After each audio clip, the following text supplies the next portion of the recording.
এই দেখুন পরোটাটা কত সুন্দর ফুলে যাচ্ছে, দেখুন ভিতরের লেয়ারগুলো শুধু দেখুন, প্রত্যেকটা লেয়ার আলাদা আলাদা হয়ে গেছে। আর এই রকমভাবে কিন্তু প্রতিটা পরোটা ফুলবে, যে কতটা নরম হয়েছে, হাতের মধ্যে এইভাবে মুড়লে কিন্তু মোড়া যাচ্ছে। আচ্ছা, আর দেখুন পরোটাটা কতটা সুন্দর হয়েছে।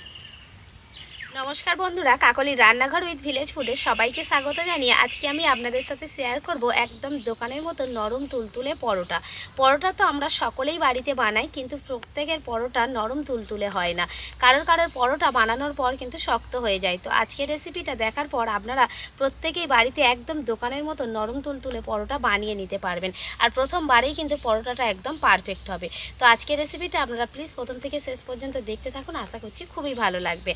আর যে সকল বন্ধুরা এখনও পর্যন্ত নতুন, তারা যদি ইউটিউব থেকে দেখেন তাহলে চ্যানেলটিকে সাবস্ক্রাইব এবং ফেসবুক পেজ থেকে দেখলে পেজটাকে ফলো করে আমার পাশে থাকবেন। চলুন তাহলে আজকে রেসিপিটা শুরু করে ফেলি। পরোটা বানানোর জন্য প্রথমত আমি ময়দা নিয়ে নিয়েছি। তো আপনারা আটা ময়দা দুটো মিশিয়েও পরোটা বানাতে পারেন। যেহেতু দোকানের পরোটাগুলো শুধুমাত্র ময়দা দিয়ে বানানো হয়, তাই আজকের আমি শুধু ময়দাটাই নিয়েছি। আর ময়দার পরিমাণটা কিন্তু কম বেশি করে নেবেন, অর্থাৎ নিজেদের পরিমাণ মতো নিয়ে নেবেন। এবার আমি ময়দার মধ্যে দিয়ে দেবো চিনি। তো এখানে আমি 4 চামচের মাপ করে 1 চামচ দেব চিনি, আর দেব লবণ। তো লবণটাও পরিমাণ মতো দেবেনই। আমি এখানে 1 চামচ দিয়ে দিচ্ছি। আমি আমার মতো আমার পরিমাণ মতো আমি ময়দা নিয়েছি, আমি যতটা পরোটা বানাবো। তো আপনাদের যতটা পরোটার দরকার কিন্তু সেরকম মাপ করে ময়দাটা নিয়ে নেবেন। তো প্রথমে লবণ আর চিনিটা আমি ময়দার সাথে ভালো করে মিশিয়ে নিচ্ছি। এবার যেটা দিয়ে আমি ময়দাটা মাখবো সেটা হলো গরম জল। তো গরম জলটা একেবারে খুব বেশি কসকসে গরম না, একটু উষ্ণ গরম রয়েছে। এই জলটা দিয়ে আমি ময়দাটা মেখে নেব। আর এখানে কিন্তু অবশ্যই করে এই কুসুম উষ্ণ গরম জলটা দিয়েই ময়দাটা মাখবেন, কারণ ঠান্ডা অর্থাৎ নর্মাল জলে ময়দাটা মাখলে কিন্তু পরোটাটা নরম হবে না। এবার অল্প অল্প জল দিয়ে আমি ময়দাটাকে মাখতে থাকবো। আর এই পরোটার জন্য ময়দাটাও কিন্তু নরম করে মাখতে হবে।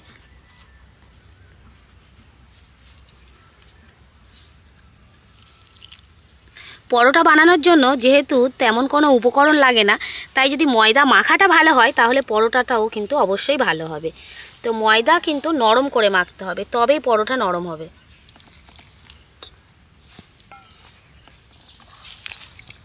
ময়দাটাকে ঠিক কতটা নরম করে মাখতে হবে দেখুন, হাতের মধ্যে লেগে যাবে, এরকম চিটচিটে করবে, চিটচিটেই হবে আর কি। তাও এরকমভাবেই নরম করে মাখতে হবে। তো একটু ভালো করে মেখে নিতে হবে। এবারে এই ময়দাটাকে এরকমভাবে মাখার পর যদি 15 থেকে 20 মিনিট চাপা দিয়ে রেখে দেওয়া যায় তাহলে কিন্তু অনেকটা টাইট হয়ে যাবে, এতটা নরম বা চিটচিটেটা থাকবে না। তো এবার আমি এটাকে চাপা দিয়ে রেখে দেব। ময়দাটাকে মেখে আমি 15 মিনিটের মতো রেখে দিয়েছিলাম। দেখুন কত সুন্দর হয়ে গেছে। আগের থেকে কিন্তু একটু টাইট হয়ে গেছে, তবে নরম ভাবটা এখনও যায়নি, একটু চিটচিট করছে। দেখুন হাতের মধ্যে জড়িয়ে যাচ্ছে। এবারে আমি কি করব, পুরো এই ময়দার ডোটাকে এইভাবে এই বাটিটা থেকে তুলে নিয়ে এবার আমি শুকনো ময়দা অল্প অল্প করে নেব, বেশি না, হাতের মধ্যে অল্প একটু একটু করে নিয়ে আবারও আমি এই ডোটাকে মেখে নেব। এবার কিন্তু আর বেশি ময়দা লাগবে না, অল্প একটু শুকনো ময়দা দিয়েই কিন্তু ভালোভাবে মেখে নেওয়া যাবে, আর এতটা নরম আর থাকবে না।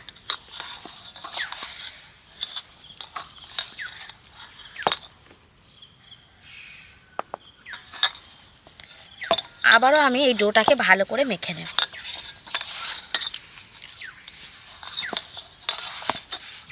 ময়দা দিয়ে যা মাখার আমি মেখে নিয়েছি, এরকম হয়েছে। তো এবার আমি সাদা তেল নেব, অল্প অল্প করে সাদা তেল ডোয়ের গায়ে মাখাবো এইভাবে।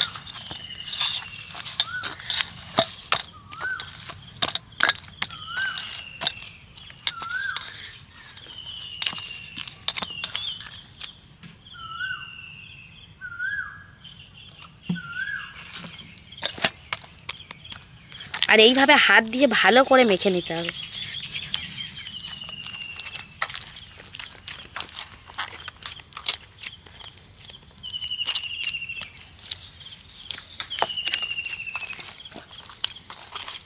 এবার আমি এই ডোটাকেও আবার রেখে দেব কিছুক্ষণের জন্য। অর্থাৎ 10 মিনিটের মতো যদি আবারও চাপা দিয়ে রেখে দেওয়া যায় তাহলে পরোটাটা অনেক বেশি ভালো হবে। 10 মিনিট হয়ে গেছে। এবার আমি ডোটাকে এই একটা পাথরের ওপর নিয়ে নিয়েছি। তো আপনারা বেলনের ওপরও বেলতে পারেন, যেখানে বেলবেন একটু নিয়ে আবারও হাত দিয়ে একটু মেখে নেবেন। কতটা নরম রয়েছে দেখুন ডোটা। তো এবার এখান থেকে আমি লেচি কেটে নেব। লেচিগুলোকে একটু বড় বড় সাইজের কাটবো।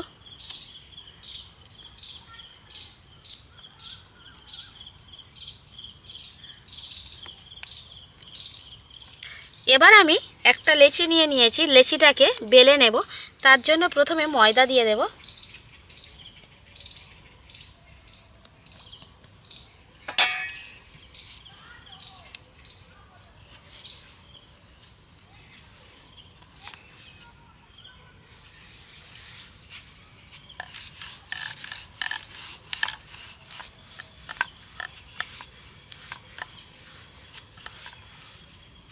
ঠিক যেমন রুটি বেলে ওরকমভাবে বেলে নেব।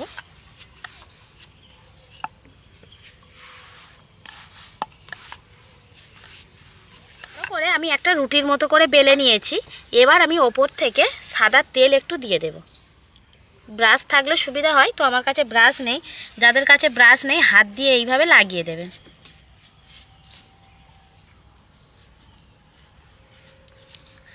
এবার তেলের ওপর থেকে একটু শুকনো ময়দা অল্প করে ছড়িয়ে দেব।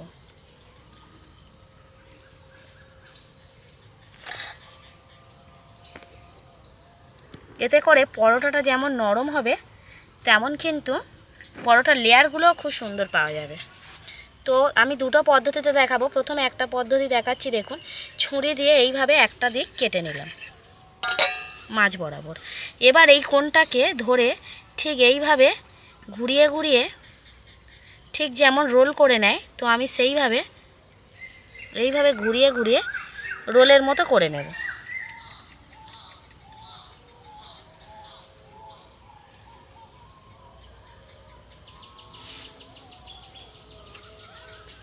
আপনারা বলতে পারেন যে বাড়িতে বানিয়ে খাবো তো এত রকম করার দরকার কি? তো একবার এইভাবে পরোটা বানিয়ে দেখতে পারেন, খেতে কতটা ভালো লাগে। তো এই কোণটাকে এইভাবে মুড়ে দিলাম, দিয়ে এবার এটাকে এইভাবে বসিয়ে ওপর থেকে আস্তে আস্তে এইভাবে ঘুরিয়ে ওপরের এইটুকুকে এইভাবে চাপ দিয়ে আবারও একটা লেচি করে নিতে হবে। তো এইরকমভাবে প্রত্যেকটা লেচি আমি প্রথমে বানিয়ে নেব। আরও একটা লেচিকে আমি রুটির মতো করে বেলে নিচ্ছি।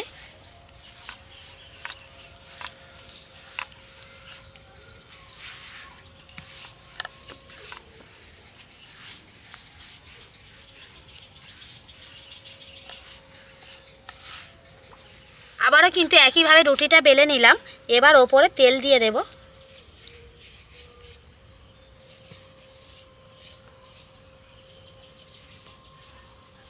আর এটা দ্বিতীয় পদ্ধতিতে বানিয়ে দেখাবো, তাই ছুরি দিয়ে আর কাটবো না। ওপর থেকে একটু ময়দা দিয়ে দেব।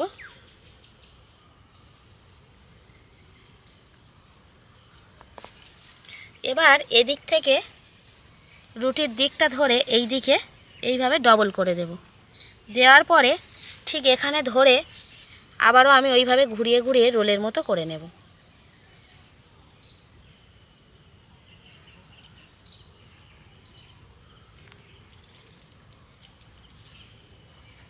নিয়ে এইভাবে বসিয়ে দেখুন এই দিকটা কেমন লাগছে। তো এইভাবে বসিয়ে ওপর থেকে এইভাবে চাপ দিয়ে এইভাবে ঠেলে দিলাম। এইভাবে আরও একটা লেচি হয়ে গেল। তো এরকমভাবে না সবগুলো লেচি আমি করে নেব। তো যার যেটা সহজ মনে হবে সেই রকমভাবে এরকমভাবে লেচিটা করে নেবেন। এবারে আমি যে লেচিগুলো তৈরি করে রেখেছিলাম তার মধ্যে থেকে একটা লেচি নিয়ে নিয়েছি। এবার লেচিটাকে আমি বেলে নেব। প্রথমে হাত দিয়ে একটু বড় করে নিচ্ছি, তারপরে আমি বেলে নেব।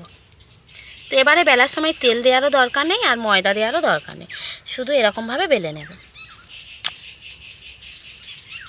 গোল করে একটু বড় করে, খুব বেশি পাতলা হবে না আবার মোটাও থাকবে না, সেরকমভাবে বেলে নেব গোল করে। আর যদি মানে সুবিধা হয় যে একটা করে বেলার আর একটা করে সেঁকে নেওয়ার, তাহলে কিন্তু সুবিধা হবে, মানে পরোটাগুলোকে ভেজে নেওয়ার। তো আমি আজকের একসাথে সবগুলো বেলে নিচ্ছি, তারপরে ভাজবো। দেখুন কতটা সুন্দর হয়েছে, একেবারে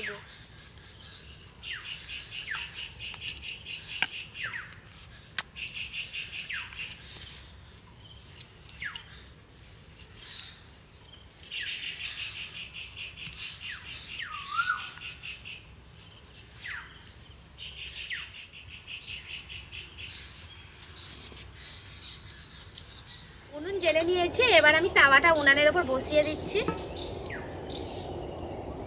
প্রথমে তাওয়াটাকে একটু হালকা করে গরম করে নেব। একটা পরোটা আমি তাওয়াতে দিয়ে দিচ্ছি।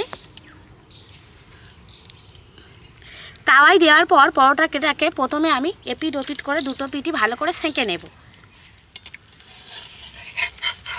একটা পিঠ হয়ে গেছে, আর একটা পিঠে উল্টে দিচ্ছি। আর এইভাবে দুটো পিঠ প্রথমে হালকা করে ভালো করে যদি আমি সেঁকে নিই, তাহলে পরোটাটা অনেক বেশি ভালোভাবে ভাজা যাবে ভেতর থেকে। দুটো পিঠ দেখুন ভালোভাবে সেঁকে নিয়েছি, এখনই কিন্তু ফোলা শুরু হয়ে গেছে। এবার আমি তেল দেব, সাদা তেল দিয়ে আজকের পরোটাটা ভেজে নেব।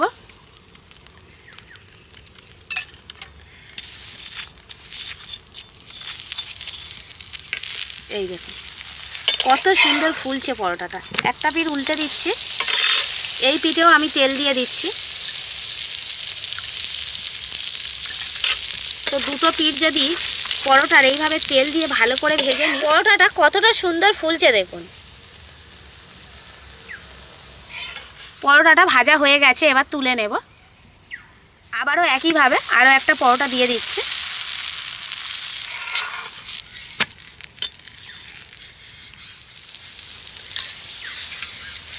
এই দেখুন পরোটাটা কত সুন্দর ফুলে যাচ্ছে দেখুন।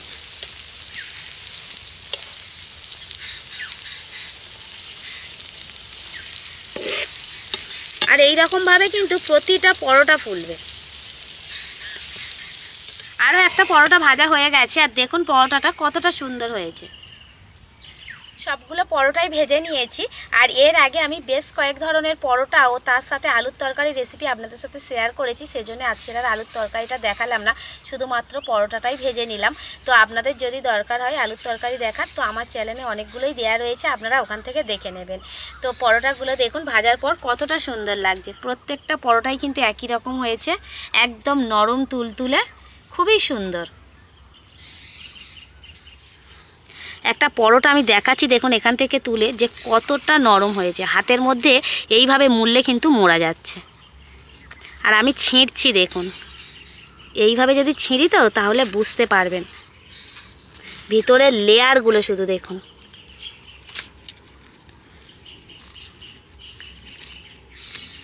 এই দেখুন প্রত্যেকটা লেয়ার আলাদা আলাদা হয়ে গেছে। যে কোনো তরকারির সাথে এই পরোটাটা দারুণ লাগবে খেতে। বাচ্চা থেকে বড় সবাই খেতে পারবে, এতটাই নরম যে বয়স্করাও পর্যন্ত খেয়ে নিতে পারবে। পরোটা তো আমাদের প্রত্যেকেরই প্রত্যেক দিনে কোনো না কোনো দিন কিন্তু বানাতে হয় বাড়িতে খাওয়ার জন্য। তো সকাল সন্ধ্যা টিফিনের জন্য তো অবশ্যই করে বানাতে হয়। তো আপনারা যদি এই রকম পদ্ধতিতে পরোটাটা বানিয়ে নেন, তাহলে কিন্তু অনেক বেশি ভালো লাগবে খেতে। আর একবার যদি বাড়িতে এই পদ্ধতিতে পরোটা বানানো হয়, তাহলে আর দোকান থেকে পরোটা কিনে আনার কথা কেউই বলবে না।